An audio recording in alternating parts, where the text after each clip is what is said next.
permanente del bosque, hacer alguna planificación de objetivos y de los servicios ambientales del bosque. En la universidad nosotros, los profesores que estamos en la Facultad de Ciencias Forestales, hemos venido reflexionando y analizando toda la evolución que ha habido en los últimos años y hemos adoptado una nueva definición que ahora impartimos a los que se están formando, a los futuros ingenieros forestales, que obviamente ya ha evolucionado del primer concepto, ¿no? Y decimos que el manejo sostenible de bosques es una actividad económica que, teniendo como base el conocimiento de los ecosistemas forestales y la aplicación de técnicas silviculturales adecuadas a un objetivo previamente definido, permite obtener de ellos bienes y servicios de manera permanente para poder así atender las demandas de la sociedad. ¿Qué elementos hay de diferencia en este nuevo concepto? Estamos hablando de la importancia de la sociedad en relación a definir el objetivo del manejo del bosque. Ya no hacemos solamente una definición pensando en una producción y cosechas futuras de madera, sino estamos pensando en servicios ambientales también, pero sobre todo en atender las demandas de la sociedad.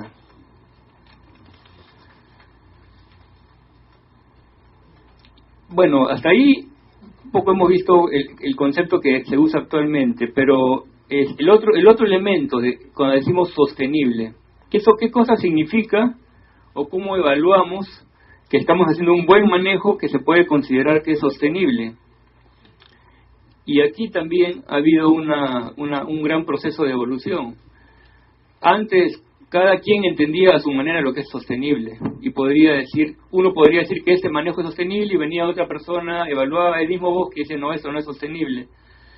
Entonces el tema era cómo medimos la sostenibilidad, cómo nos ponemos de acuerdo en lo que significa realmente sostenibilidad. Y ahí llegamos a una de las herramientas que se han venido usando mucho en los últimos años para realmente evaluar o medir lo que es la sostenibilidad, y me refiero a lo que son criterios e indicadores. O sea, actualmente hay muchas iniciativas para generar criterios e indicadores para medir. Ahí estás, en la última. Ok. Hemos dicho que en los últimos años se ha prestado mucha atención a esto. Desarrollar criterios e indicadores que nos permitan saber, al evaluar una operación de un bosque, si realmente se está llevando o dirigiendo esa operación hacia lo que podemos considerar sostenibilidad. Entonces yo les dije que se han creado una serie de criterios e indicadores porque hay diferentes tipos de bosques. Podemos hablar de bosques secos del África, podemos hablar de bosques templados en Europa, pero podemos hablar de bosques tropicales. Entonces, se han formulado criterios e indicadores también para los bosques amazónicos.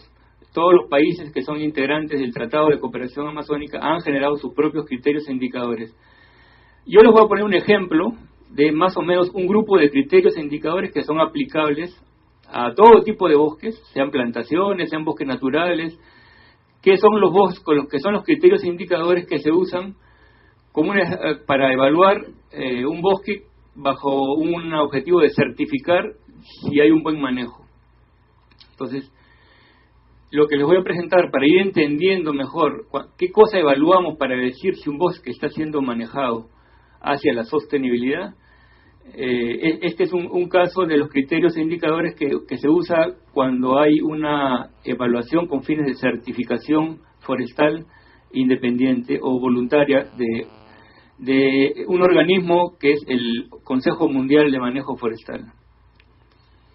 Entonces, este consejo ha desarrollado una serie de principios que se usan para tener en cuenta cuando estamos midiendo si estamos haciendo un buen manejo del bosque. Entonces, el principio 1 de este grupo de criterios e indicadores nos lleva a que lo primero que tenemos que ver es que se estén cumpliendo con todas las normas, las leyes nacionales, los acuerdos internacionales. Entonces, que no haya una operación que se pueda considerar ilegal. Ese es el primer principio. Luego, El principio 2 nos lleva un poco más a ver una mirada hacia la gente que vive alrededor del bosque. Y entonces nos dice que se deberían estar reconociendo y respetando los derechos legales y consuetudinarios de los pueblos indígenas, en nuestro caso las comunidades nativas, si hablamos de la Amazonía. Entonces ustedes comienzan a ver que el concepto de sostenibilidad aplicado a estos criterios ya no solamente hace enfoque en el bosque como tal, sino la gente, la sociedad. Y eso es lo que debemos tener en cuenta cuando hablamos de sostenibilidad. También hay un tercer principio que nos dice que una operación de manejo de bosques tiene que ofrecer oportunidades a la gente que vive alrededor del bosque. Es una actividad económica y tiene que generar beneficios. Entonces, empleo, capacitación, una serie de otros servicios para las poblaciones que viven alrededor de bosque. Ustedes piensen en una concesión grande en la Amazonía, de inversión fuerte que llega, y hay gente alrededor, comunidades que ven una cantidad de maquinarias, de inversiones, pero sin embargo no se benefician nada, ¿no? Eso es una mala práctica. Entonces, estos criterios hacen una serie de indicaciones a qué tipo de prácticas deberían desarrollarse. Entonces, lo primero es que dar oportunidad de trabajo y empleo a la gente que vive alrededor de ese bosque. Luego, ustedes están viendo que estamos dando énfasis aquí a la gente que vive y a las que trabaja en el manejo del bosque. También hacen estos criterios indicadores énfasis a que se cumplan todas las normas laborales, que se respeten las condiciones adecuadas de vida de esta gente que pasa buen tiempo en el bosque, viviendo, trabajando, y entonces tienen que haber condiciones adecuadas, seguros para las familias, contratos, lugares adecuados para alimentación, buena alimentación, etcétera, que si algunos de ustedes conocen pues cómo se ha desarrollado durante muchos años la extracción de madera en nuestra Amazonía, hemos estado muy lejos de considerar todo este tipo de requerimientos.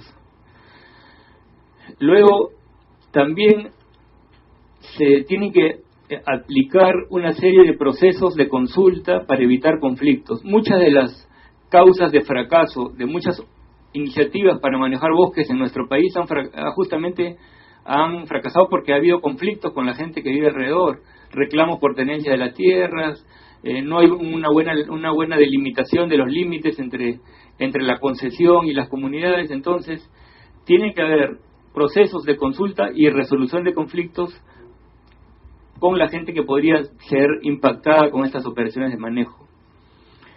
Hasta aquí hemos visto un poco del tema legal y un poco de la sociedad, pero también si vemos ya en la producción misma de la operación de manejo, tenemos que ver que tenemos que usar criterios de un buen rendimiento, evitar el mayor desperdicio. Tenemos que tratar de aprovechar lo más que se pueda de cada rama, cada troza de madera, diversificar la producción. El bosque es hay una cantidad de especies y de productos.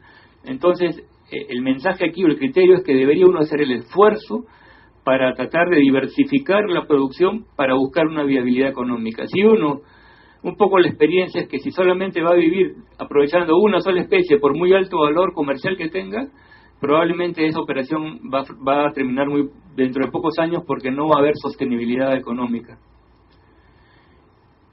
Luego pasamos un poco al tema más ambiental, ¿no? Y tienen que haber operaciones en el bosque del impacto que se está haciendo con la fauna, con las especies que están amenazadas. Se tienen que establecer zonas de protección, de conservación, y ese es otro principio, un principio más de impacto ambiental.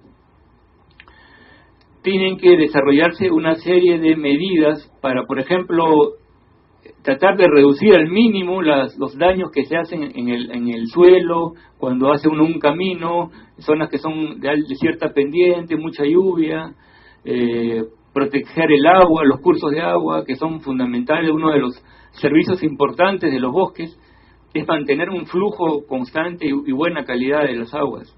Entonces, el manejo del bosque tiene que hacer también prácticas para cumplir con ese principio. El principio 7, el que sigue, nos habla ya además tiene que haber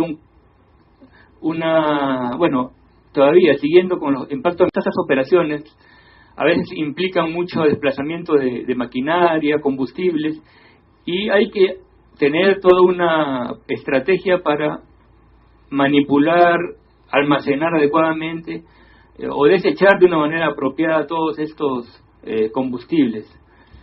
También tenemos que tener cuidado con el uso de especies exóticas. No se puede traer cualquier especie de cualquier otra región y comenzar a producirla de una manera muy libremente, muy fácilmente, si no tenemos cierta información de los posibles impactos y cómo se puede adaptar esa especie en el bosque. Otro elemento muy importante es no convertir bosques a plantaciones. O sea, no es aceptable dentro de una práctica de manejo sostenible del bosque que uno se eche o deforeste o elimine un bosque para establecer una plantación o para establecer agricultura o otros usos de la tierra, ¿no? Otro criterio de este grupo de criterios que estamos revisando rápidamente es que siempre tiene que haber un plan de manejo. Y seguramente en las presentaciones que siguen ustedes van a ver cómo es que se ha hecho la extracción antes de madera en la Amazonía y cómo con los cambios que estamos implementando en los últimos años, ahora sí se exige un plan de manejo que tiene que tener una serie de requerimientos, por ejemplo, definir muy claramente los objetivos de para qué vamos a manejar ese bosque y cómo vamos a lograr obtener dichos objetivos. Entonces, el principio 7 de estos grupos de criterios nos obliga, nos exige que tenemos que tener un claro plan de manejo que nos indica en un documento, en mapas y en una serie de elementos que sean visibles, muy claramente notorios, qué especies voy a sacar, por dónde los voy a sacar, por dónde voy a hacer mis caminos, que se haga entender que hay una planificación y no es una extracción desordenada. Luego, algo muy importante es que tenemos que ir evaluando qué impacto estamos teniendo en el bosque. Eso se llama monitoreo. Tenemos que estar evaluando el rendimiento de los productos, la cadena de custodia, los impactos que hay en la gente, los impactos ambientales, y hay una serie de instrumentos para ir tomando datos que nos permiten ir monitoreando, evaluando si realmente estamos cumpliendo nuestros objetivos de manejo, de nuestro plan de manejo, y podemos estar diciendo que ese manejo sí se está encaminando hacia la sostenibilidad. La sostenibilidad finalmente es un fin al que queremos llegar. Es difícil que decimos, este es un manejo sostenible, pero sí es un lugar al cual nos debemos dirigir aplicando todo este tipo de prácticas. Y también otro criterio importante es que no todo el bosque es productivo, no todo lo tenemos que dedicar a extracción. Dentro del mismo bosque, hay ciertas porciones del bosque que pueden tener valores importantes de biodiversidad, de especies amenazadas, o que pueden ser de una importancia cultural o religiosa para la gente que vive en ese bosque, y esos bosques se denominan a veces bosques de alto valor de conservación y deben ser excluidos del aprovechamiento. Bueno, entonces hemos dado una mirada rápida de un grupo de criterios y principios de lo que es manejo sostenible de bosques, y finalmente esto se puede llegar, entonces el camino hacia llegar a un manejo sostenible de bosques podemos nosotros plantearlo como un camino piramidal. No todo se va a presentar de una manera inmediata, pero en la base de la pirámide ustedes ven un elemento importante, fundamental. Si no hay esto, es muy difícil que se presente el resto. Cuadros político social preparado e instituciones capacitadas para promover manejo sostenible de los bosques. Si no tenemos, primero, compromiso político, si no tenemos instituciones fuertes que administren y controlen y monitoreen por parte del gobierno lo que es el manejo de los bosques, todo lo que viene después, todas estas prácticas, no van a tener posibilidades de subsistir. Si cualquier análisis que se ha hecho últimamente en cómo estamos manejando los bosques, llegan siempre a la conclusión que la mayor restricción que tenemos es la debilidad institucional, cambiando cada 2-3 años de instituciones. INRENA, Ministerio de Agricultura, CERF, una serie de organizaciones se van creando, nacen unos años, desaparecen, y entonces estamos siempre en una incertidumbre de la parte política e institucional. Entonces esa es la base de la pirámide. Una vez teniendo eso, es importante todo lo que nosotros tengamos como información sobre los bosques, sobre los servicios, y que esa información esté disponible para todos los usuarios. No puede ser información que esté almacenada en libros de investigadores o en las oficinas de los ministerios, sino que tiene que estar al alcance disponible para los que usan esa información, los que hacen los planes de manejo, los que tienen que evaluarlos, etcétera. Luego tiene que haber un juego de criterios y principios que tienen que ser aceptados por todos. Este grupo que yo les he presentado de 9 principios y criterios son principios que han tenido una amplia discusión en el mundo, y se puede decir que hay un consenso sobre este grupo de principios. Entonces es un elemento importante. Los usuarios, los que están manejando el bosque, tienen que estar capacitados de cómo se implementan estas prácticas de manejo sostenible.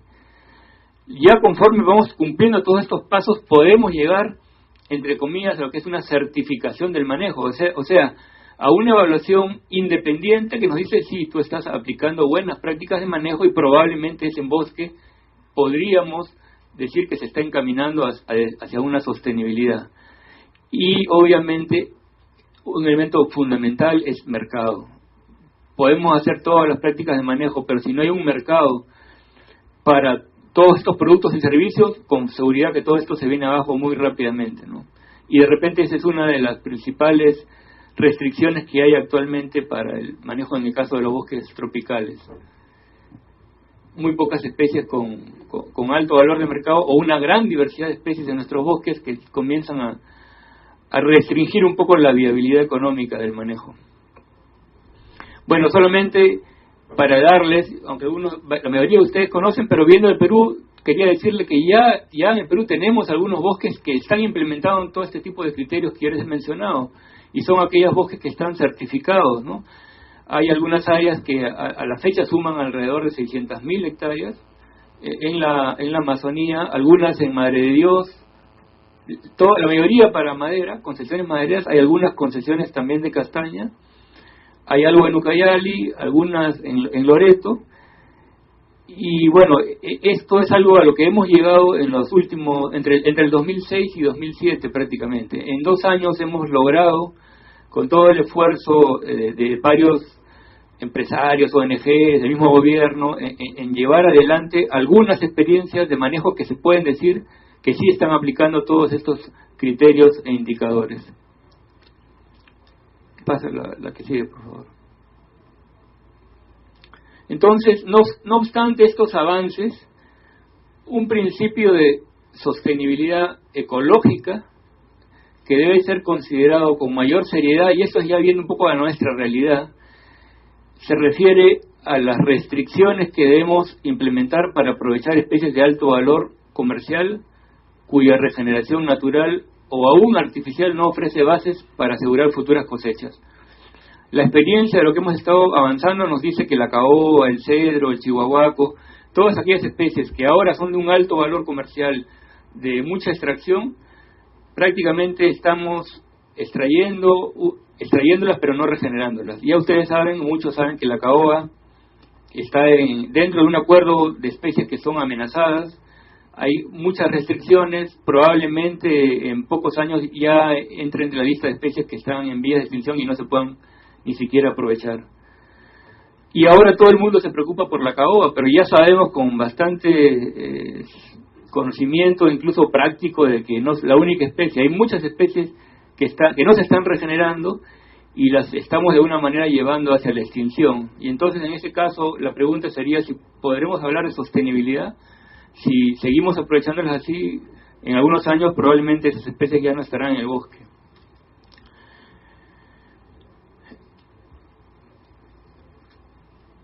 ¿Qué está pasando con las concesiones? Entonces hemos visto una muestra de unas cuantas que están certificadas, que están aplicando buenas prácticas, pero también sabemos que muchas de las concesiones aún no logran enmarcarse en un buen sistema de gestión con todos estos criterios que yo he mencionado.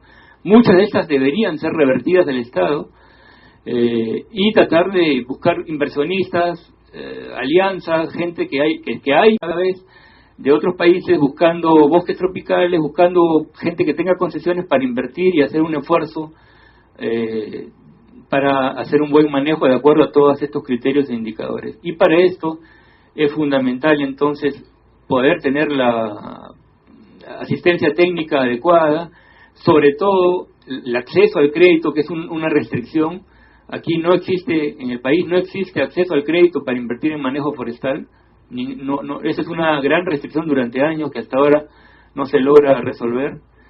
Y otro problema muy serio es el tema de la tala ilegal. El control de la tala ilegal no puede quedar en manos de instituciones débiles ni de comisiones sin recursos. Todos deben haber escuchado las famosas comisiones multisectoriales contra la tala ilegal, las comisiones antitala. Todos son esfuerzos aislados, una gran difusión, se crean y no se les da recursos, entonces no hay compromiso político. O sea, se crean las comisiones y a los cuantos meses se cansan de reunirse entre ellos sin hacer nada, y eso es un poco lo que pasa. No hay compromiso para realmente controlar tal ilegal, y entonces no se puede avanzar en una estrategia realista para controlar ese que es otro problema muy serio para el manejo sostenible de nuestras concesiones.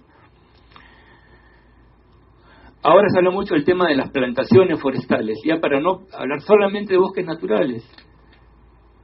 Es indudable que el producto de una plantación siempre va a ser un bosque, aunque algunos puedan darle otro nombre. Hay gente que dice que las plantaciones no son bosques, sea cual sea el nombre que se le quiera dar. Las plantaciones ofrecen una serie de productos y servicios ambientales que nos pueden ayudar a complementar los que nos dan los bosques naturales. Y entonces todas las modalidades y seguridades para la gente que quiere invertir, que ya hay mucha gente que quiere invertir en hacer plantaciones, no deberían ser diferentes a las facilidades o incentivos para el manejo de bosques naturales. Ustedes saben que está discutiendo una nueva ley forestal y se está tratando de identificar incentivos para la gente que invierte en plantaciones.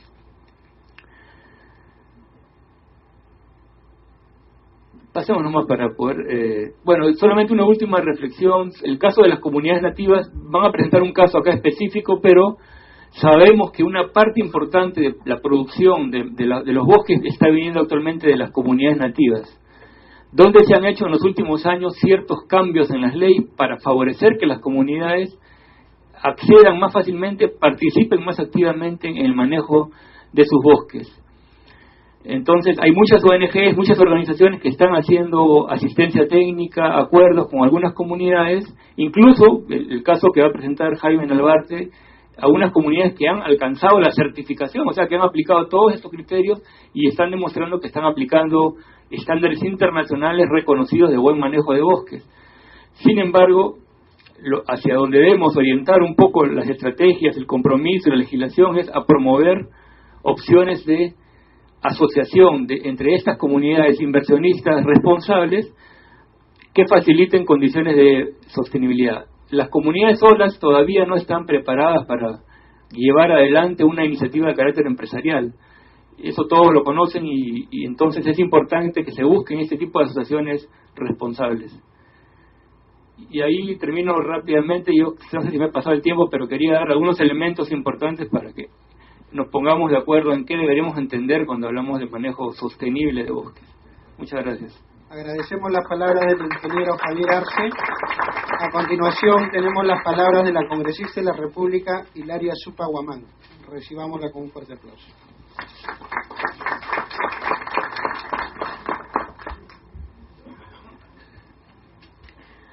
Wapiyay sunquyay tukuy sunquymanta yapaykichis sachakunamanta rimariqa ancha sumaqmi kawsayninchikmanta rimarinchik sachakunamanta rimanispa wiñaypaq kawsaq sachakuna actual qullqirayku kumpaykapushan yu sachakunata mana allinta tapuykuspa, mana allinta chaninchaspa, mana allinta yuyarispa. Es que manaya riqsinchischu wakin llaqtapi tiyakunchis chayqa manaya chanchischu imayna sachakuna wiñan chayta. Quiero decirle a todos los oyentes y agradecerle por llevar estos eventos. Sé que a muchas personas les incomoda cuando nosotros hablamos en quechua, ¿cierto? Pero es nuestro idioma. Por eso es que empezamos a depredar, porque no entendemos, porque no sabemos, porque hemos vivido en este pueblo que creemos que los árboles crecen en un año. No es así. Y creemos que en cualquier sitio puede crecer los árboles, tampoco es así. Y por eso desconocemos, decimos, no, la inversión, el desarrollo, pero ¿cómo? Si no tenemos entendimiento, si no conocemos lo que es la naturaleza y la vida, y ni siquiera nos reconocemos como personas aquí. ¿Qué cultura tenemos? Primero deberíamos reconocernos. El Perú, ¿cuántas culturas tiene y cuántos idiomas tiene? ¿Y cuántas microclimas tenemos? ¿No? Y no somos pues aquí, gracias a la Pachamama, a toda la creación, tenemos variedades, microclimas, y por eso podemos tener esta riqueza que nos hemos olvidado y nos queremos olvidar y queremos cerrar los ojos y queremos decir el desarrollo sin haber consultado con nuestro pueblo, sin haber dicho valorado la existencia de esos pueblos que viven al lado de esas montañas y de la selva, porque esos hombres, esas mujeres que han vivido, que siguen viviendo, ellos son los que saben. A veces podemos equivocarnos, no, ellos no saben, no, Señor, ellos saben, ellos conocen cuál planta es medicinal, cuál planta es no medicinal, cuántos animales viven ahí adentro, en cada árboles, porque también los aves también tienen su espacio, todos tienen su espacio, entonces ellos sí saben qué montaña, en qué sitio está para hacer ceremonias de agradecimiento con la naturaleza, saben, y no podemos decir que ellos no saben. Por eso es que siguen viviendo en este espacio tan hermoso cuando el hombre supuestamente civilizado y entra y empieza a depredar todo,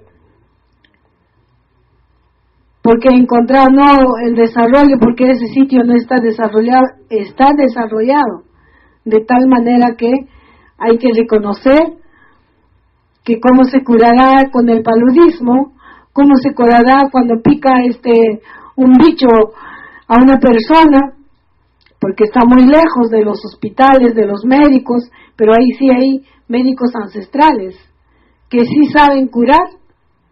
Entonces, creo que nuestra selva nos trae mucha preocupación que se esté depredando y contaminando, y sabemos que es el pulmón del mundo, nuestra selva, que debemos proteger. Ahorita con el calentamiento global, con contaminación ambiental, la verdad estamos pasando serias preocupaciones. Ya en el Perú es que también no estamos tomando todavía conciencia de lo que está pasando en el Perú, con estas lluvias fuertes que está cayendo por lado de la sierra, pero también va afectando los ríos si se carga en el camino de todos los espacios, ¿no? Y también ¿por qué? Porque no hemos sabido cuidar.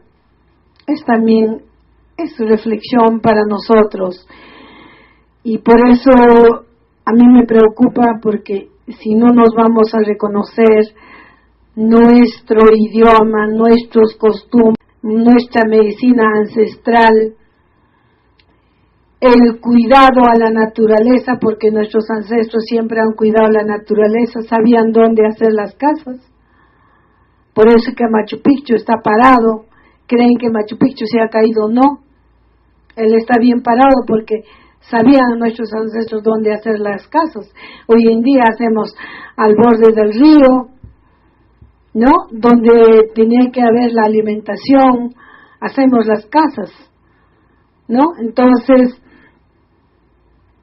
yo quisiera decir a todos, creo que básico fundamental también es la educación.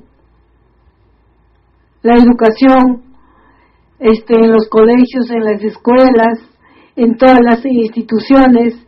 Creemos que la fruta viene y está en el mercado y hay que traerlo. Creemos que el agua, abrimos el caño y ahí está el agua. No es así. No sabemos de dónde nace el agua, pero nosotros sí sabemos. Del campo sabemos de dónde nace el agua, de dónde viene la fruta, de dónde viene el alimento, sabemos eso. Y esa es nuestra sabiduría. Pero sabiendo también lo que nos ha dado nuestros ancestros, la enseñanza. Porque tampoco tenemos una política de gobierno y de este Estado cómo proteger nuestra naturaleza. No, a lo contrario, hay que dar en concesión, y los que van a traer el desarrollo bueno, estamos en contra de los inversionistas, pero que haya una inversión respetando a la naturaleza, respetando a los que habiten ahí, ¿no? Pero no se respeta y no se consulta. Ni siquiera se le informa, porque cuando se entra a una casa privada, porque es casa privada, se le toca la puerta, si te van a permitir entrar, no te van a permitir. Pero acá sí dicen, no, esto es del Estado, y como es del Estado, el Estado y el gobierno tienen derecho a concesionar.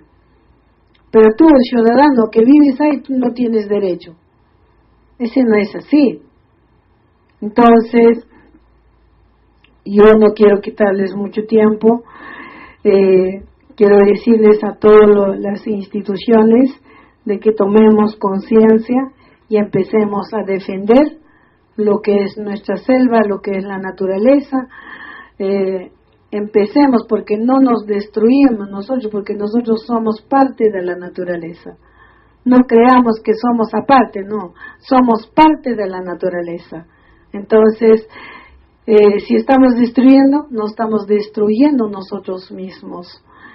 Y si hemos perdido nuestro idioma, empecemos a recuperar.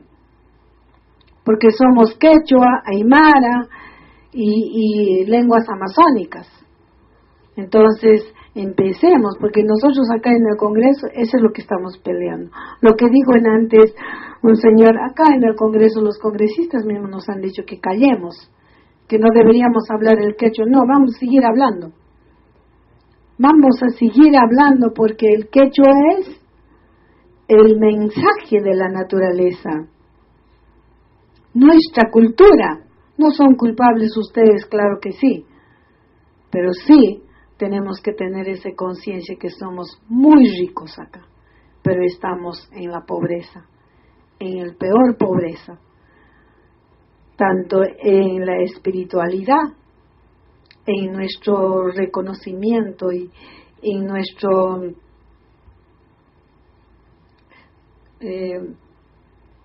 levantar ¿cómo se llama?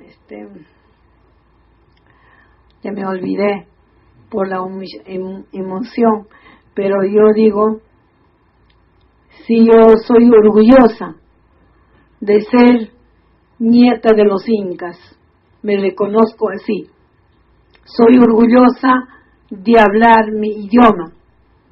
Si tengo que hablar el otro idioma, también se puede hablar. Y cuanto más hablas, más idiomas, puedes comunicarte con el mundo.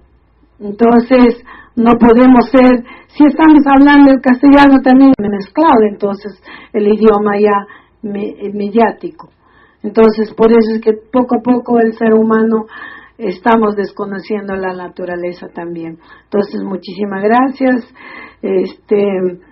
sigamos para adelante y sigamos peleando para que nuestra naturaleza viva más para nuestros hijos, porque también nuestros hijos nos van a juzgar. Vamos a ser juzgados porque no hemos defendido esta vida que nos ha dado la Pachamama. Muchísimas gracias. Agradecemos las palabras de la congresista de la República, Hilaria Supa Guamán. Ya, correcto. Una interrupción de la congresista Marta Costa, por favor.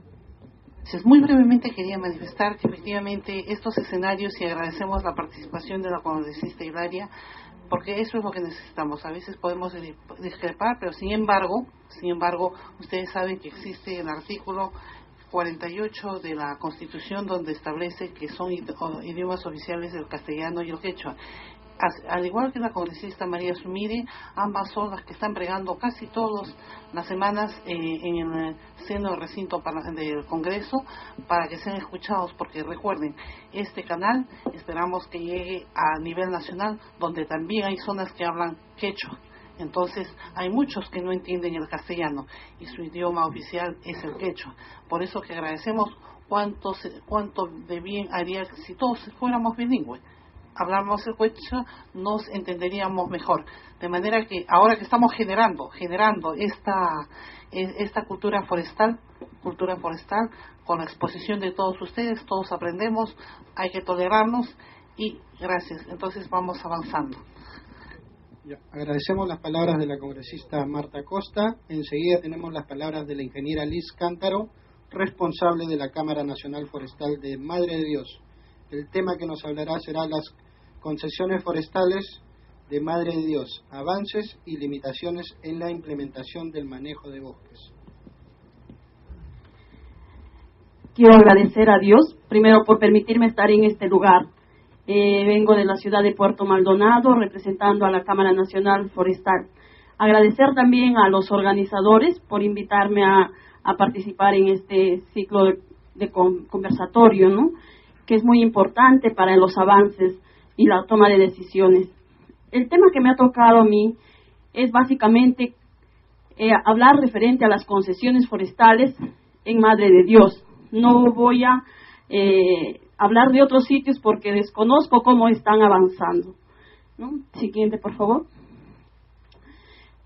Las concesiones forestales tienen como actividad principal la actividad forestal, el cual constituye un aspecto muy importante, porque en la mayoría de las industrias, ya sea de Madre de Dios como a nivel del Perú, la madera que se trabaja es madera proveniente de bosques nativos. Por tanto, la importancia. Siguiente. La actividad forestal antes del año 2002 estaba regida bajo la Ley 21.147, ley que ocasionó una irracional explotación forestal, pues dicha ley promovía la explotación forestal por pequeños y medianos extractores e impulsaban aprovechar únicamente las especies más cotizadas por el mercado. La especie más cotizada en ese entonces era la caoba. Siguiente. Para tener una idea, las concesiones antes del año 2002 eran contratos dispersos, contratos menores a 1,000 hectáreas que eran por periodos de 1 a 2 años, en las cuales no se exigía un plan de manejo, y contratos mayores a 1,000 hectáreas que eran por periodos de 10 a 20 años, donde recién se les exigía el plan de manejo, pero no se les exigía la implementación. Como podemos ver en la lámina, tenemos los contratos dispersos en todo, esto es en el sector de Madre de Dios, ¿no?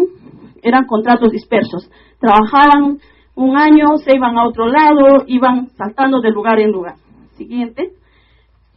La actividad forestal a partir del año 2002, ustedes saben que se promulga la ley 27.308 y se inicia una nueva aplicación de la legislación, donde se establece el régimen de concesiones forestales para la actividad forestal, ya sea con fines maderables y con fines no maderables, en las cuales ya se exigía un ordenamiento forestal. Las concesiones de desde 5.000 hasta 50.000 hectáreas, o mejor dicho son, porque están vigentes todavía, son por periodos de 40 años, donde aquí hay una característica, ¿no? Se obliga la presentación de planes de manejo forestal. Tenemos aquí la imagen, ¿no? Esas son la distribución de las unidades de aprovechamiento de las concesiones en Madre de Dios. Siguiente, por favor. Entonces, la actividad forestal a partir del año 2002 en Madre de Dios fue el primer departamento a nivel nacional donde se otorgaron las concesiones forestales. Este otorgamiento fue por concurso público, donde los ganadores firmaron contratos forestales por un periodo de 40 años renovables. La vigencia del contrato presentaba sin duda un escenario estable para el concesionario, para que realice sus inversiones, porque 40 años uno puede invertir para que pueda recuperar su inversión. Siguiente. Pero no se esperaban con la realidad de este proceso, porque trajo consigo diversos factores estructurales, exigencias de mayores responsabilidades, entre ellas que tenían que formalizar sus empresas, cumplir con derechos laborales de sus trabajadores, explotar sosteniblemente el área asignada, elaborar plan general de manejo y los planes operativos. Siguiente. Aquí tenemos un cuadro en la cual mostramos las concesiones otorgadas en Madre de Dios, el año 2002 y 2003. En Tambopata, que son dos provincias, la provincia de Tambopata y Tahuamanu, en Tambopata, el año 2002, que es el primer concurso, se otorgaron 28 concesiones forestales. Y en el segundo concurso, que fue el año 2003, 19 concesiones forestales, haciendo un total de 47 contratos de concesión. En Tahuamanu, el año 2002 se otorgaron 27 contratos forestales y el año 2003, 11 contratos forestales, haciendo un total de 38 concesiones forestales, que abarcan un 17% del área total concesional a nivel del Perú. Siguiente. Aquí tenemos una imagen, cómo está distribuidas las concesiones forestales en Madre de Dios. 1.303.870 hectáreas, con un total de 85 contratos, otorgados el año 2002 y 2003. Siguiente. Y aquí tenemos una situación actual de las concesiones forestales en Madre de Dios, con datos de Osinform, fuente el año 2009. Como se les mencionó, en Tahuamanu se otorgaron 38 contratos de concesión, de los cuales actualmente están vigentes 36. En Tambopata se otorgaron 47 y están vigentes 30, ¿no? A comparación de otras administraciones, nos podemos dar cuenta claramente, por ejemplo, en Tingomaría, de 48 concesiones, solo 36 están vigentes. En Pucallpa, de 108 concesiones, solo 26 están vigentes. Y en Atalaya, de 72 concesiones, solo 61 están vigentes. ¿Qué quiere decir? Si nosotros analizamos así muy rápidamente, Madre de Dios es uno de los departamentos en los cuales está funcionando mejor el tema de las concesiones, ¿no? A pesar de las los diferentes problemas que viene suscitando. Siguiente. Y estas son las concesiones certificadas en Madre de Dios, en la provincia de Tambopata, de concesiones maderables, ¿no? En Tambopata no se tiene ninguna concesión certificada, y en Tahuamanu se tenían 7 contratos de concesión certificado. Sin embargo, el año pasado, en el mes de agosto, Forestal Río Huáscar perdió la certificación. Siguiente. Entonces, habían sacado un pequeño extracto de lo que es manejo, pero el ingeniero Arce ya ha dado unas definiciones sobre manejo. como lo pueden observar, menciona, ¿no?, que está orientado básicamente a los múltiples productos y servicios del bosque con rendimientos sostenidos. Y dice, es un proceso que da valor al uso forestal sostenible de los bosques como una actividad permanente. Siguiente. Según la legislación peruana, manejo forestal dice que es gerenciar el bosque para la obtención de beneficios económicos y sociales en forma permanente, de modo tal que se asegure la sostenibilidad de las especies y de los ecosistemas objetos del manejo. Siguiente. Ordenación forestal es la planificación forestal a mediano y largo plazo a nivel de empresa forestal, que asegura la convergencia de los diferentes intereses hacia el bosque, tomando en cuenta todos los aspectos ecológicos, económicos, empresariales y sociales, aspectos que lo ha mencionado el ingeniero Arce en las exposiciones de los criterios e indicadores, ¿no?, que tiene que cumplir generalmente para certificar. Siguiente. ¿Cuáles serían las condiciones para que se dé el manejo?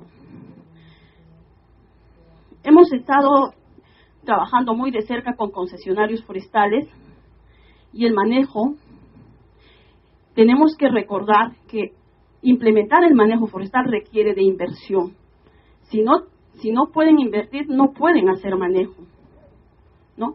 Porque para que hagan las diferentes actividades requieren de esto. Entonces, para ello, tienen que tener una seguridad a largo plazo en la operación y en la tenencia. Tienen que tener un ambiente físico apropiado. Tienen que respetar las áreas de manejo.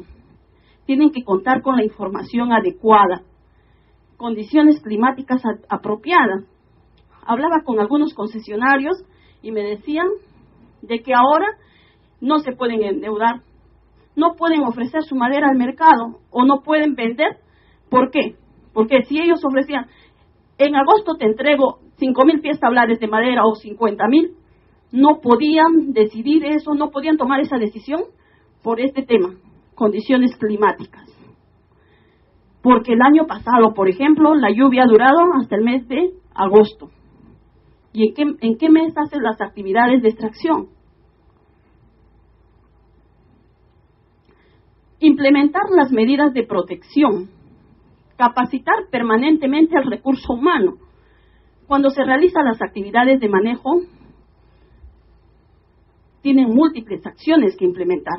El tema silvicultural, el tema que mencionó de lo que es documentario, y para implementar, por ejemplo, las actividades silviculturales, se tiene que capacitar al personal, porque este proceso para muchos ha sido nuevo, tanto para los empresarios como para muchos consultores forestales, que han tenido que adoptar decisiones y algunos tener que aprender, ¿no?, en ese caminar con los mismos empresarios.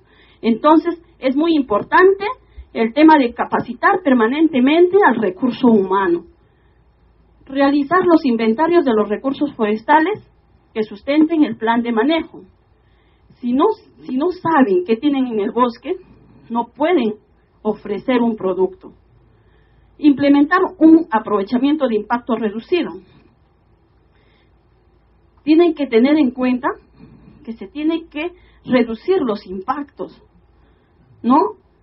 Contaba un concesionario que antes de entrar en el proceso de certificación, él se pasaba como una quebrada, como 8 puentes por la misma quebrada. Y decía que con esto, con la implementación del aprovechamiento de impacto reducido, ha pasado esa misma quebrada con solamente 2 puentes. Establecer objetivos de manejos realistas que respondan a la capacidad de ejecución. Muchos de los consultores a veces no se coordinan con el concesionario para ver qué cosas se va a hacer en el plan. Planteamos cosas que el concesionario a veces desconoce y cuando llega OSINFOR empieza a evaluar. Dice, tú mencionaste que ibas a hacer esta actividad y no la hiciste. Es un problema. tanto para el concesionario como para el consultor y para el revisor. ¿Sí? A continuación les voy a mostrar algunas imágenes de las actividades del manejo. Son imágenes de algunas empresas concesionarias. Como ya les he mencionado, el primer punto, que es elaborar el Plan General de Manejo y el POA. Tienen que elaborar sus planes de monitoreo de parcelas permanentes, de control y vigilancia, el plan de capacitación, el plan de relacionamiento comunitario, el plan silvicultural. Siguiente. Aquí tenemos una imagen, el bosque, que es la materia prima para los concesionarios. Siguiente. El concesionario tiene que implementar primero su campamento. Aperturar vías. Siguiente. Aperturar puentes. Siguiente. La etapa de planificar para hacer las actividades de censo y de inventario. Acá tenemos ubicando la parcela de corta, ¿no? Ahí ven un árbol pintado, está pintado el vértice del inicio de la parcela de corta. Siguiente. Ahora se está exigiendo seguridad. ¿Cuándo se ha visto a ver que el personal de campo que va a hacer censo forestal con equipos de seguridad? Es parte de la implementación del manejo. Siguiente.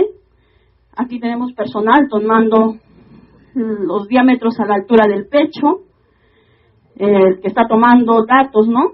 De altura y de diámetro. Siguiente.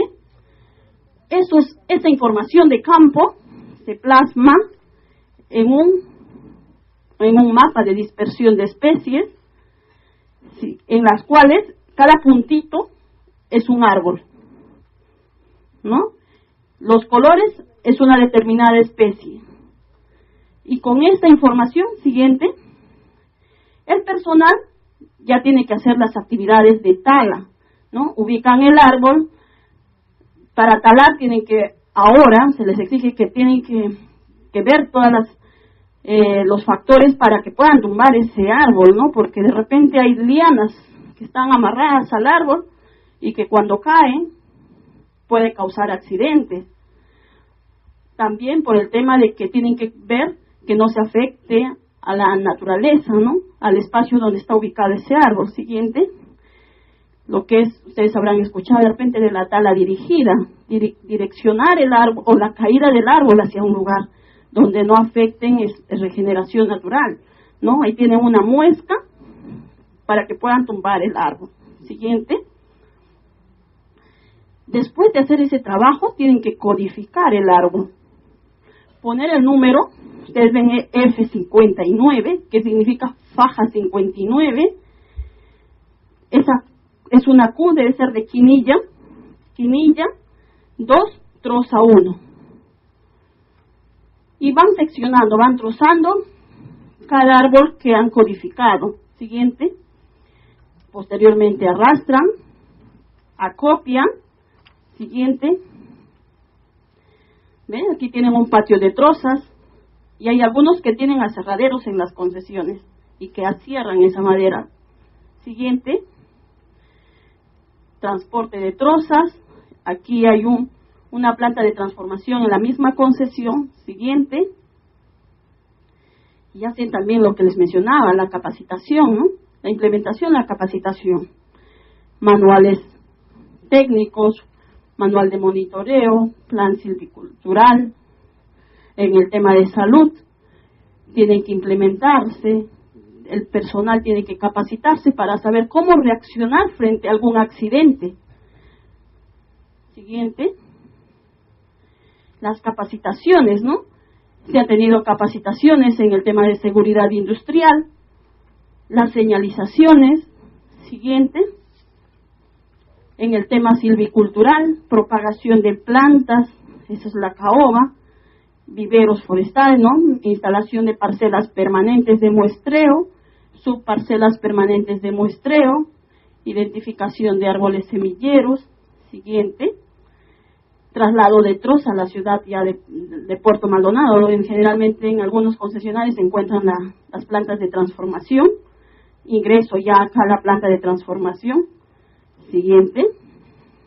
Esas nuevamente las codifican porque llevan el tema de cadena de custodia. Siguiente. Las acierran, ¿no?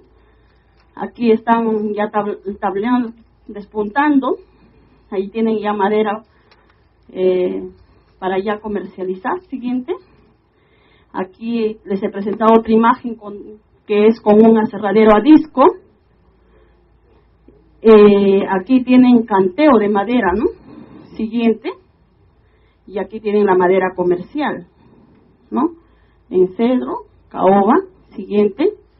Madera para decking, madera para pisos. Siguiente. Y los desperdicios están haciendo carbón y venden como carbón de primera. Siguiente. Y aquí les estoy trayendo una imagen, de repente es fuera de lo común, porque de repente para algunos lo han visto, otros no, que esta madera es caoba. Mire cómo llega la caoba al mercado. Las concesiones de caoba generalmente están en lugares inaccesibles. Son lugares donde en las mismas concesiones las acierran. Tienen que trasladarlas a lomo hacia una quebrada de menor afluente. Cuando viene una lluvia, ustedes ven que están amarradas con soga, ¿no? Viene una lluvia y saca la madera. Siguiente, sale a un río mayor y ahí las embalsan. Siguiente, y van balseando. Siguiente, llega a un lugar donde ya pueden sacar la madera, nuevamente trasladan. Siguiente, y ya esa madera sale como madera comercial para el mercado. Entonces, ¿qué se avanzó y qué faltaría o se debe de tener en cuenta para realizar un manejo? Siguiente. ¿Qué se ha avanzado en el tema de manejo? El concesionario tiene un gran capital, que es la materia prima, el bosque. Ha generado mayor número de empleos y con un mejor trato a sus trabajadores, porque permanentemente les cae el Ministerio de Trabajo. Les obligan a que tengan al personal en planilla. Les obligan a que estén asegurados y que reciban capacitaciones. Genera riqueza por venta de productos y servicios ambientales. Se protege el ambiente. Existe mayor interés de nuevos empresarios para desarrollar la actividad. A Madre de Dios han aparecido cantidad de empresarios que buscan trabajar en el tema de madera. Y es reconocido a nivel internacional, principalmente por las concesiones certificadas.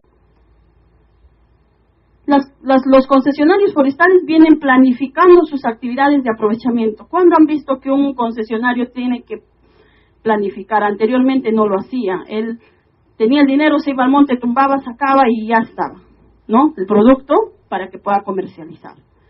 Y se está diversificando los productos. Y una cosa muy importante que no le he puesto es que se ha reducido en las concesiones forestales la tala ilegal. Se ha reducido notablemente. Siguiente. El concesionario, a través de los resultados del inventario exploratorio y del censo, ya es capaz de conocer su potencial, ¿no?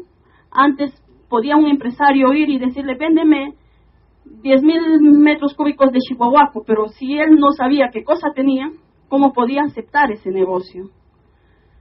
Se ha incrementado los rendimientos de la producción mediante los trabajos de aprovechamiento de bajo impacto. Existen más instituciones que quieren apoyar al proceso de certificación. Siguiente. Entonces, ¿qué falta?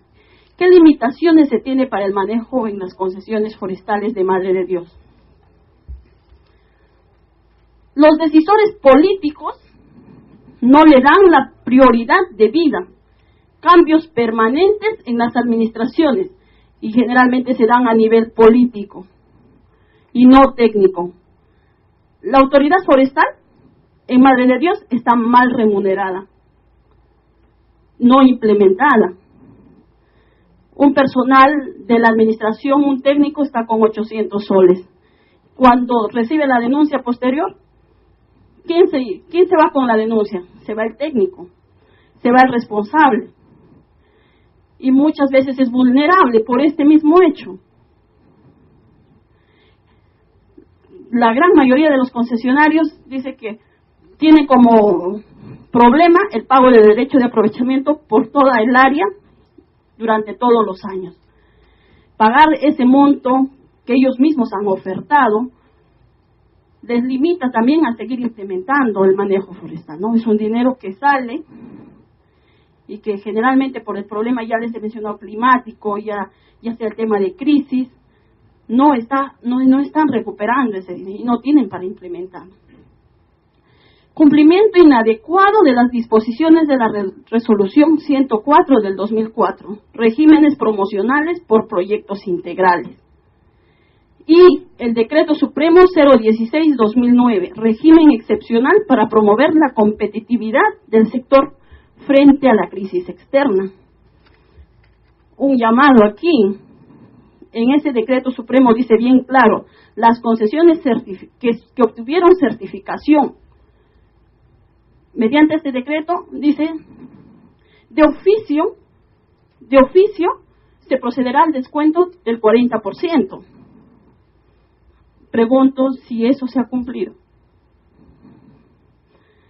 Madre de Dios es el departamento con mayor cumplimiento de obligaciones técnicas económicas y ello debería de estimularse. Poca promoción por parte del Estado para el manejo forestal. Conflictos de uso del área. Existen áreas concesionadas en donde el mismo Estado promueve el cambio de uso. ¿A qué me refiero aquí? Está entrando una institución que se encarga de lo que es el tema de titulación, que dice, posesiónate, porque al final el concesionario no es dueño, el dueño es el Estado. Y así es que ustedes van a obtener más adelante un título, ¿no? El mismo Estado promueve eso. Siguiente, cantidad de normas, confusión en su aplicación y falta de difusión. Antes se tenía una web, buscabas la norma y la encontrabas, ahora es difícil encontrarla. Competencia desleal, esto es también una preocupación de los concesionarios. Competencia desleal por parte de los dueños de permisos en propiedad privada, concesiones castañera y concesiones de reforestación. Competencia desleal, ¿por qué? Porque el concesionario de reforestación, de productos no maderables, como el titular del predio, no paga derecho de aprovechamiento por hectárea por año. Por tanto, también nos incluyen, pero respetando nuestra cultura. Último, nosotros no queremos venir a Lima a formar una comunidad indígena muriéndonos de hambre. Queremos una ley allá, porque queremos producir. Muchas gracias.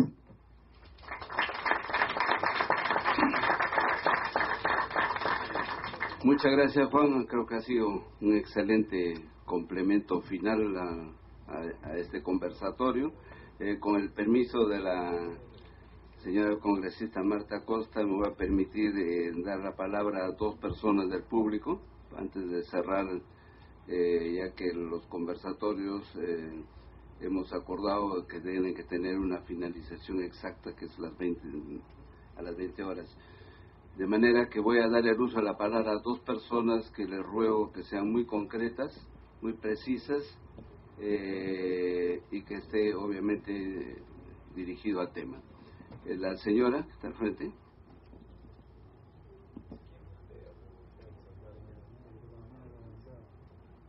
Y el caballero que lo está señalando. Un momentito.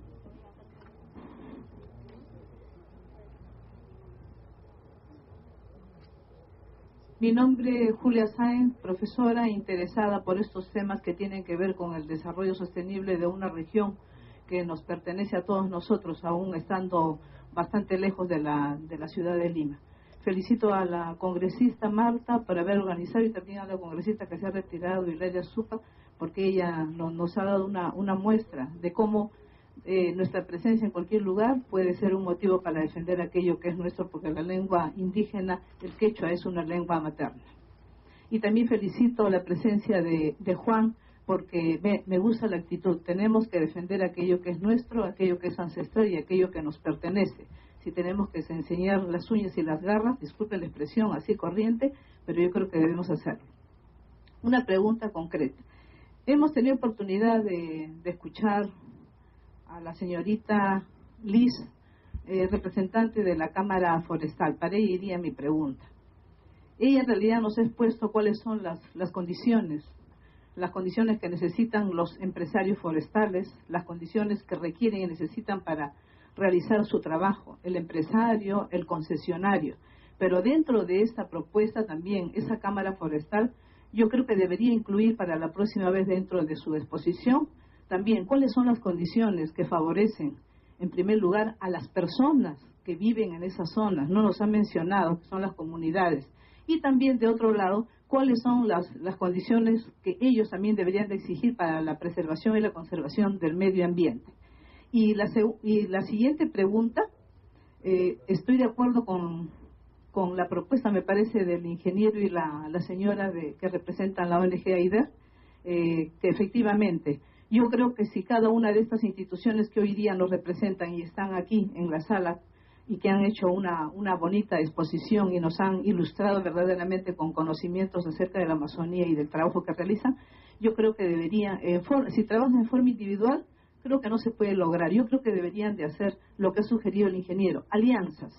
Hay que buscar alianzas, hay que compartir, hay que consensuar. Y si en algo tenemos que ceder por el desarrollo de la Amazonía, yo creo que bienvenido sea. Estamos también considerando que ese desarrollo de la Amazonía, aunque no se mencionó, los recursos hídricos, que hay que velar por ello, por el medio ambiente, por las tierras, los suelos, la degeneración de los suelos, los árboles, la presencia de los árboles. Escuchaba un comentario ahora con esto del terremoto en Chile, la presencia, digamos, de los árboles en otros lugares que tienen playa, inclusive con la salida del mar, los árboles constituyen un soporte para que no pueda llegar un freno, para que esas olas no puedan llegar a las poblaciones y arrasarlas. Muchas gracias, ojalá tenga respuesta a esas preguntas. Gracias.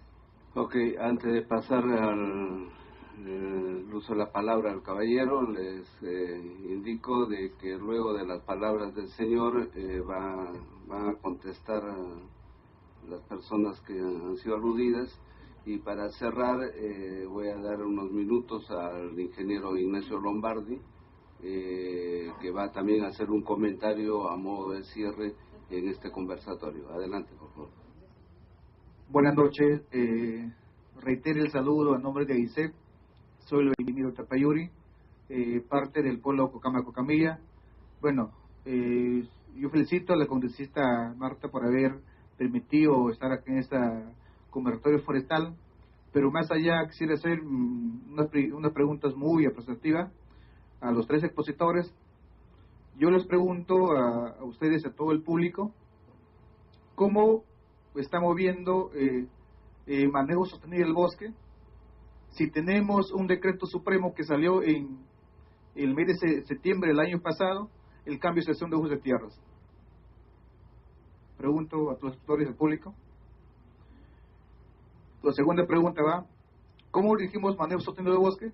Si tenemos proyectos que indudablemente permiten el cambio de todas las áreas forestales, como el caso del Grupo Romero en San Martín. Para la ingeniera de Puerto Maldonado, ¿cómo asegura que finalmente la extracción forestal es exitosamente cuando el CITE nos muestra totalmente un nefasto de tal ilegal que ha pasado fuera del país? ¿Cuál es la ganancia que tuvo nuestro país? ¿Quién se ha beneficiado a las empresas transnacionales? ¿Cómo se ha beneficiado a los empresarios pequeños y grandes? Si tenemos un volumen que es penoso decirle públicamente.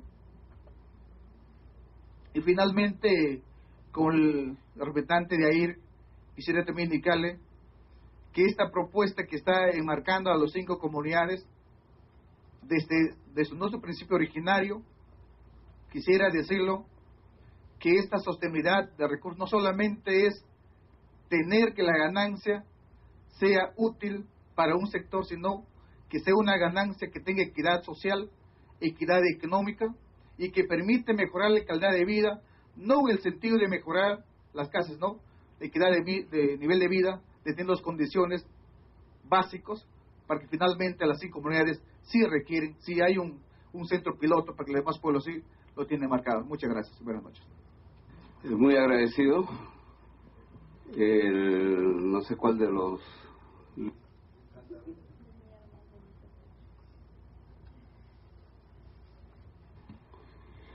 A la pregunta de la profesora respecto a por qué no se ha considerado en la exposición las actividades con comunidades nativas en las concesiones forestales, para conocimiento del público en general.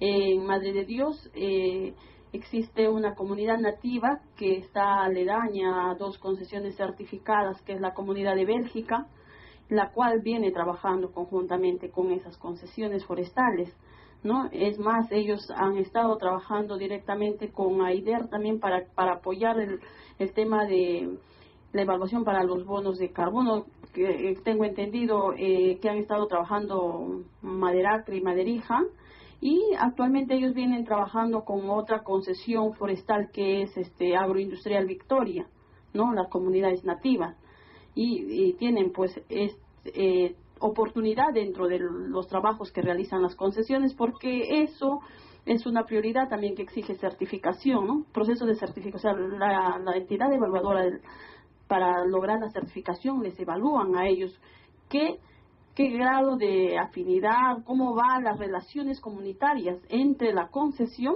y las comunidades nativas.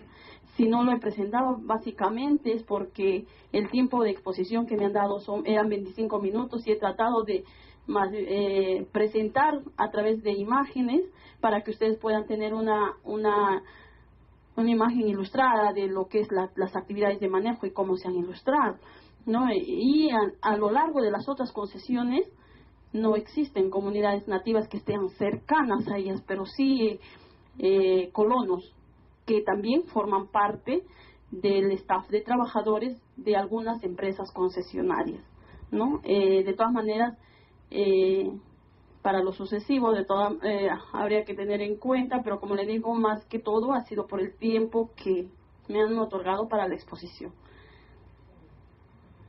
Muchas gracias, Liz. Jaime. Sí, muy breve. No voy a volver a reiterar el tema de hacer sinergias. Ya creo que lo he explicado, es más, lo he invocado, que hay propuestas piloto, y creo que esto tiene que ser replicado en matices culturales y técnicos que hay, ¿no? Y con respecto al desarrollo, ¿no?, de las comunidades, a la inquietud del compañero de IDESET, lógicamente el tiempo es muy limitado y uno tiene que priorizar y contar la experiencia, pero quiero comentarles a todos ustedes que el manejo forestal comunitario se basa en un manejo de un recurso que es comunal. El bosque es comunal, pero como no toda la comunidad pretende trabajar, porque, como les digo, en una comunidad no solamente hay recurso forestal maderable, hay bosque, hay tierras para agricultura, hay gente que se dedica a la pesca, hay gente que se dedica a la artesanía. Entonces se formaron grupos de interés al inicio y después se constituyeron las organizaciones económicamente productivas, en este caso en esta comunidad de Callería. Pero como el recurso es un recurso comunal, entonces esta organización obtiene un 70% de su utilidad para beneficio de sus socios y un 30% va para la comunidad.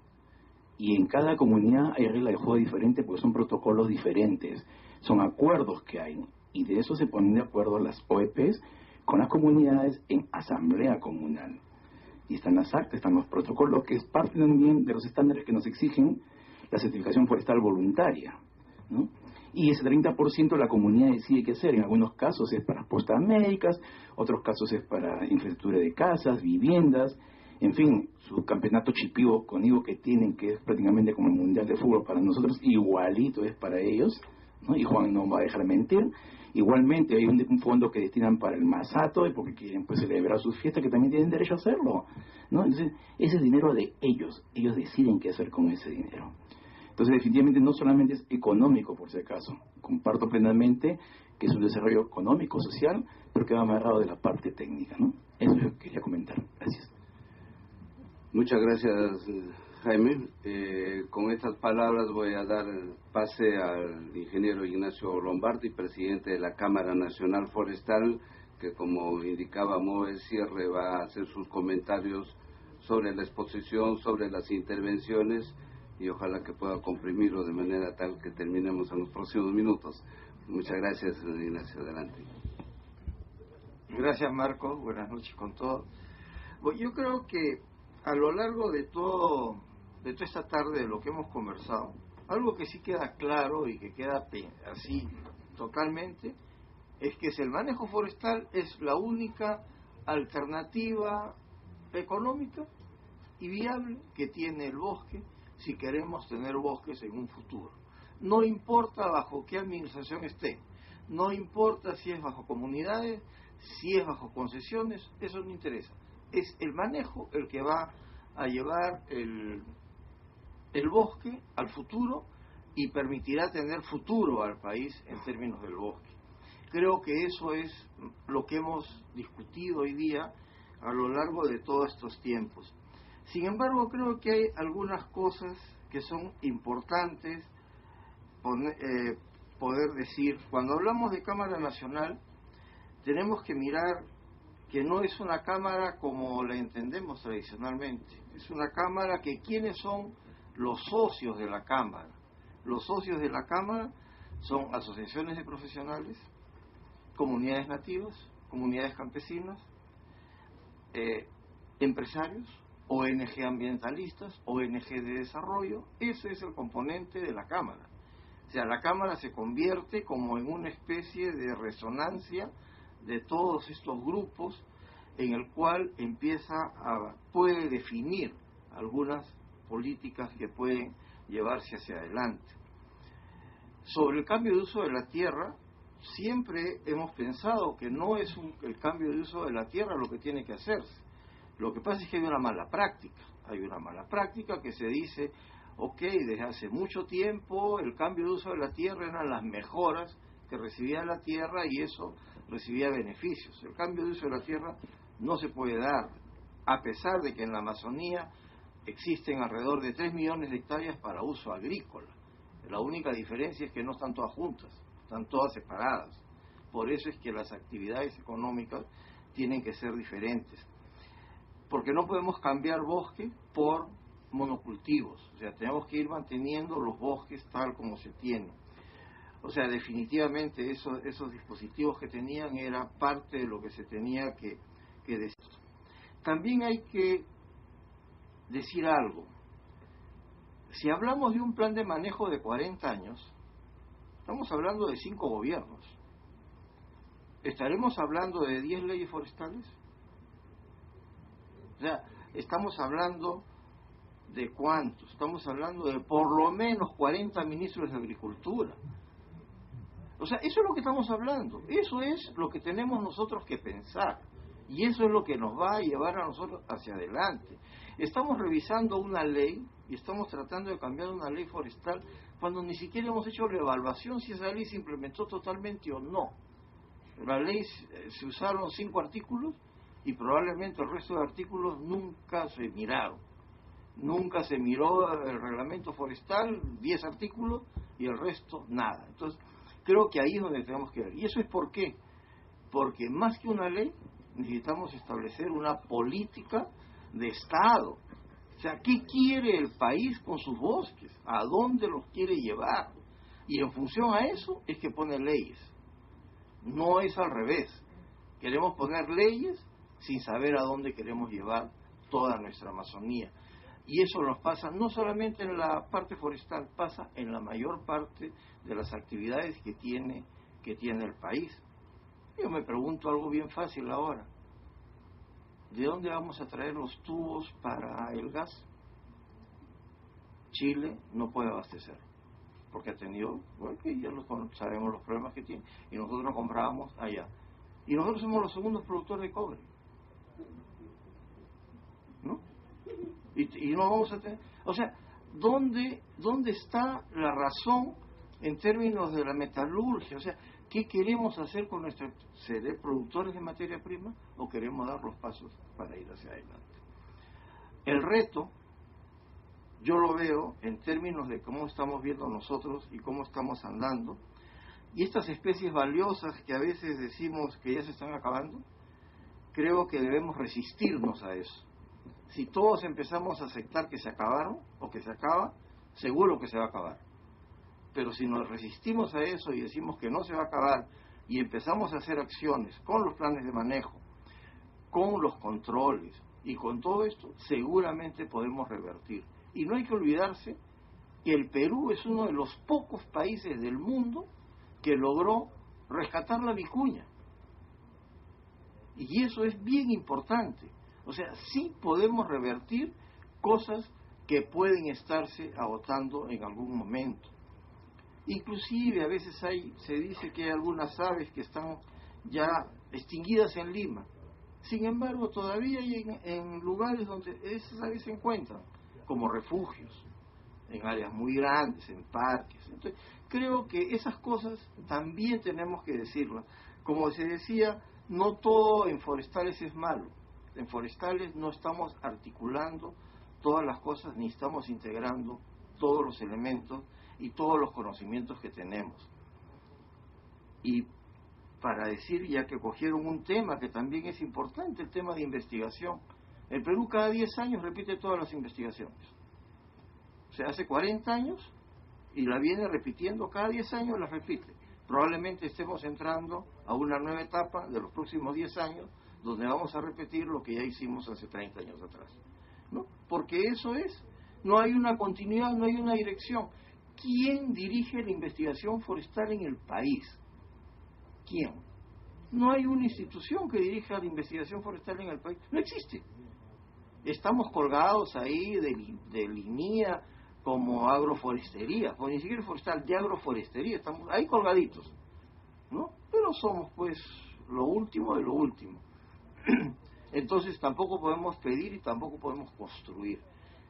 Esos elementos tienen que estar necesariamente en la ley forestal. En la ley forestal tiene que estar investigación, qué tipo de organización va a tener investigación, cuáles son las instituciones que van a ser las responsables de la investigación, y además algo que creo que tiene que ser, la parte forestal tiene que ser una institución autónoma. No puede estar una institución técnica a un vaivén político, no puede ser así.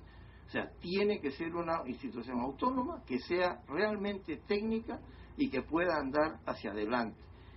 Esperemos que esos puntos y esas cosas estén rescatadas en todo lo que es la ley. Yo rescato de todo lo que se ha dicho hoy día, rescato este tipo de bases como una orientación hacia lo que tendríamos que hacer en términos de políticas hacia el futuro. Gracias.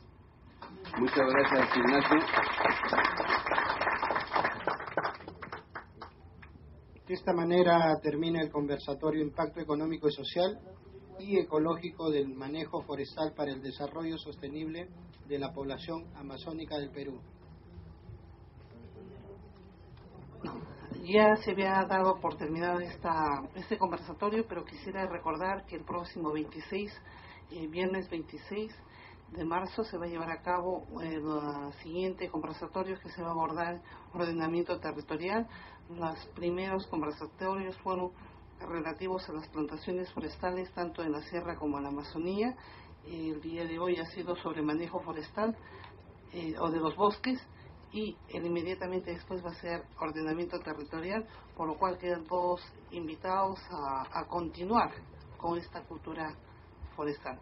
Agradecemos además muy especialmente a la participación del ingeniero Lombardi y el ingeniero Walter Lombardi, que han hecho posible que las invitaciones lleguen y estén ustedes acá presentes.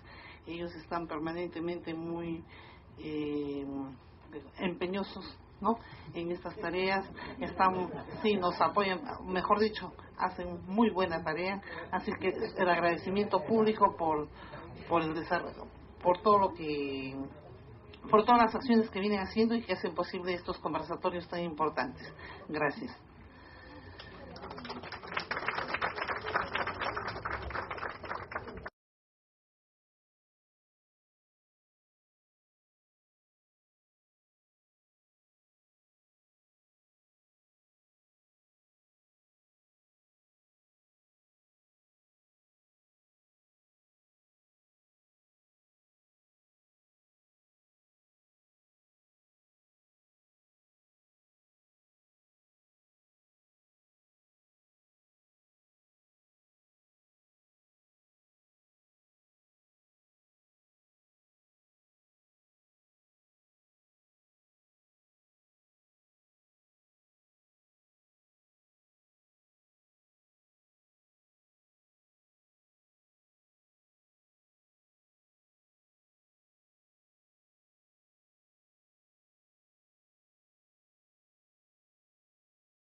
seguros para las familias, contratos, lugares adecuados para alimentación, buena alimentación, etcétera, que si algunos de ustedes conocen pues cómo se ha desarrollado durante muchos años la extracción de madera en nuestra Amazonía, hemos estado muy lejos de considerar todo este tipo de requerimientos.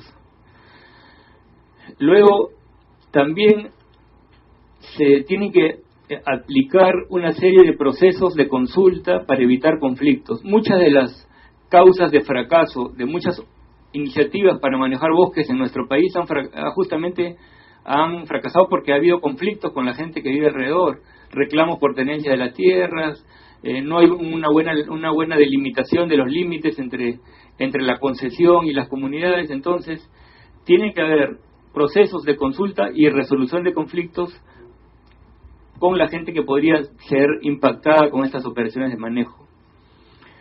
Hasta aquí hemos visto un poco del tema legal y un poco de la sociedad, pero también si vemos ya en la producción misma de la operación de manejo, tenemos que ver que tenemos que usar criterios de un buen rendimiento, evitar el mayor desperdicio. Tenemos que tratar de aprovechar lo más que se pueda de cada rama, cada troza de madera, diversificar la producción. El bosque es hay una cantidad de especies y de productos.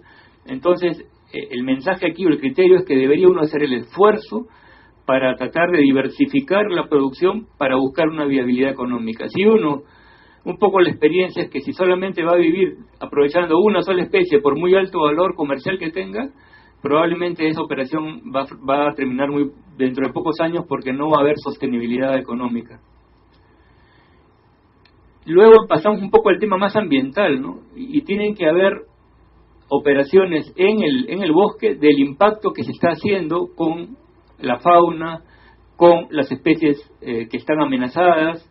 Se tienen que establecer zonas de protección, de conservación, y ese es otro principio, un principio más de impacto ambiental. Tienen que desarrollarse una serie de medidas para, por ejemplo, tratar de reducir al mínimo los daños que se hacen en el suelo, cuando hace uno un camino, zonas que son de cierta pendiente, mucha lluvia, proteger el agua, los cursos de agua, que son fundamentales. Uno de los servicios importantes de los bosques es mantener un flujo constante y buena calidad de las aguas. Entonces, el manejo del bosque tiene que hacer también prácticas para cumplir con ese principio. El principio 7, el que sigue, nos habla ya de, además tiene que haber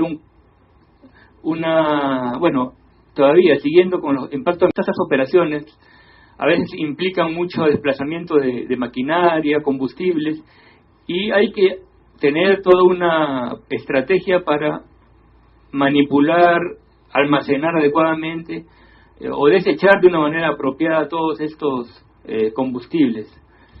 También tenemos que tener cuidado con el uso de especies exóticas. No se puede traer cualquier especie de cualquier otra región y comenzar a producirla de una manera muy libremente, muy fácilmente, si no tenemos cierta información de los posibles impactos y cómo se puede adaptar esa especie en el bosque. Otro elemento muy importante es no convertir bosques a plantaciones. O sea, no es aceptable dentro de una práctica de manejo sostenible del bosque que uno se eche o deforeste o elimine un bosque para establecer una plantación o para establecer agricultura o otros usos de la tierra, ¿no? Otro criterio de este grupo de criterios que estamos revisando rápidamente es que siempre tiene que haber un plan de manejo. Y seguramente en las presentaciones que siguen ustedes van a ver cómo es que se ha hecho la extracción antes de madera en la Amazonía y cómo con los cambios que estamos implementando en los últimos años ahora sí se exige un plan de manejo que tiene que tener una serie de requerimientos, por ejemplo, definir muy claramente los objetivos de para qué vamos a manejar ese bosque y cómo vamos a lograr obtener dichos objetivos.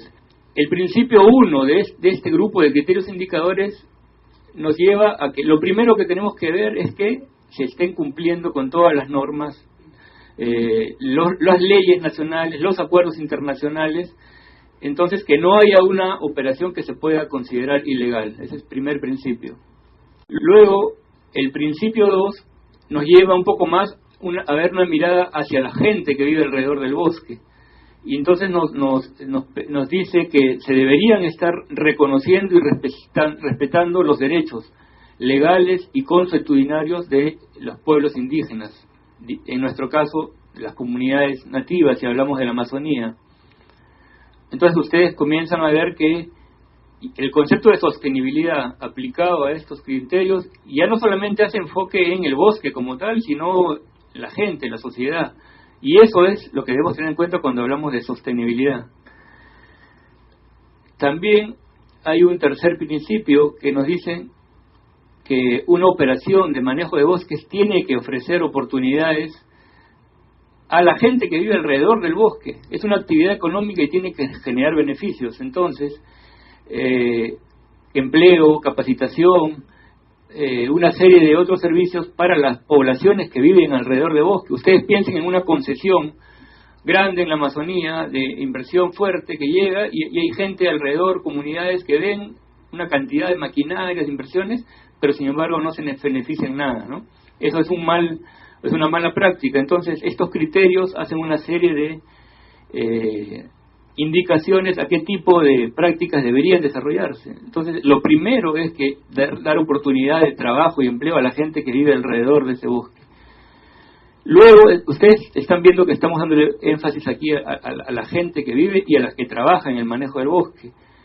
También hacen estos criterios indicadores énfasis a que se cumplan todas las normas laborales, que se respeten las condiciones adecuadas de vida de esta gente que pasa buen tiempo en el bosque, viviendo, trabajando, y entonces tienen que haber condiciones adecuadas, según a una de las herramientas que se han venido usando mucho en los últimos años para realmente evaluar o medir lo que es la sostenibilidad, y me refiero a lo que son criterios e indicadores. O sea, actualmente hay muchas iniciativas para generar criterios e indicadores para medir. Ahí está, en la última. Ok. Hemos dicho que en los últimos años se ha prestado mucha atención a esto. Desarrollar criterios e indicadores que nos permitan saber, al evaluar una operación de un bosque, si realmente se está llevando o dirigiendo esa operación hacia lo que podemos considerar sostenibilidad. Entonces yo les dije que se han creado una serie de criterios e indicadores porque hay diferentes tipos de bosques. Podemos hablar de bosques secos del África, podemos hablar de bosques templados en Europa, pero podemos hablar de bosques tropicales. Entonces, se han formulado criterios e indicadores también para los bosques amazónicos. Todos los países que son integrantes del Tratado de Cooperación Amazónica han generado sus propios criterios e indicadores. Yo les voy a poner un ejemplo de más o menos un grupo de criterios e indicadores que son aplicables a todo tipo de bosques, sean plantaciones, sean bosques naturales, que son los criterios e indicadores que se usan para evaluar un bosque bajo un objetivo de certificar si hay un buen manejo. Entonces, lo que les voy a presentar para ir entendiendo mejor qué cosa evaluamos para decir si un bosque está siendo manejado hacia la sostenibilidad. Este es un caso de los criterios e indicadores que se usa cuando hay una evaluación con fines de certificación forestal independiente o voluntaria de un organismo que es el Consejo Mundial de Manejo Forestal. Entonces, este consejo ha desarrollado una serie de principios que se usan para tener en cuenta cuando estamos midiendo si estamos haciendo un buen manejo del bosque. Entonces, permanente del bosque, hacer alguna planificación de objetivos y de los servicios ambientales del bosque. En la universidad nosotros, los profesores que estamos en la Facultad de Ciencias Forestales, hemos venido reflexionando y analizando toda la evolución que ha habido en los últimos años y hemos adoptado una nueva definición que ahora impartimos a los que se están formando, a los futuros ingenieros forestales, que obviamente ya ha evolucionado del primer concepto, ¿no? Y decimos que el manejo sostenible de bosques es una actividad económica que, teniendo como base el conocimiento de los ecosistemas forestales y la aplicación de técnicas silviculturales adecuadas a un objetivo previamente definido, permite obtener de ellos bienes y servicios de manera permanente para poder así atender las demandas de la sociedad. ¿Qué elementos hay de diferencia en este nuevo concepto? Estamos hablando de la importancia de la sociedad en relación a definir el objetivo del manejo del bosque. Ya no hacemos solamente una definición pensando en una producción y cosechas futuras de madera, sino estamos pensando en servicios ambientales también, pero sobre todo en atender las demandas de la sociedad.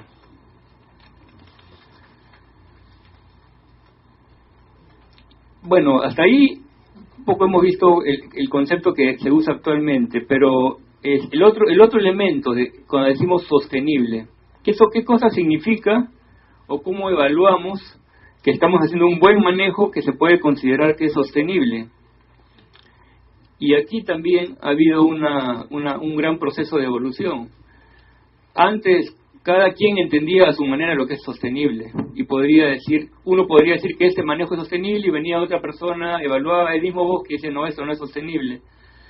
Entonces el tema era cómo medimos la sostenibilidad, cómo nos ponemos de acuerdo en lo que significa realmente sostenibilidad. Y ahí llegamos